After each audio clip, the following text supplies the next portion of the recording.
Dari, hello again from the cave. This is part two in the video where I'm trying to detail the installation of a power meter onto my beloved and rather ancient bicycle. I just wanted to explain to everyone that the crank is held on by a plastic cap here which covers a spline. So this plastic cap does not actually hold the crank on.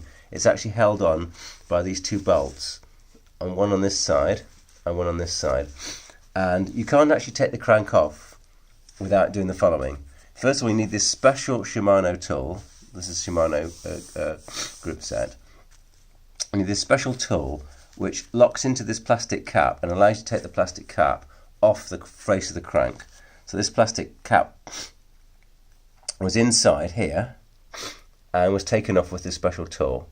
Once you've done that, you're then going to unscrew these screws. Now there's a lock washer here that needs to be lifted, otherwise you can't fully take the crank off the spline. So once you've done that, you'll have a spline that looks like this. You simply need to clean that spline. I personally would put some grease onto that spline, and then you're going to take the new crank and you're going to place that onto the spline, obviously in the correct place. And you'll see there's this lock washer again.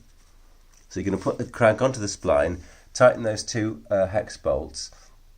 Now there'll be a torque rating for the bolts, so I do recommend that you actually go and check that out. It's probably something like 5 Newton meters, and set your torque wrench to that. Tighten up the bolts, and then you're going to put this plastic cap back on with this special tool.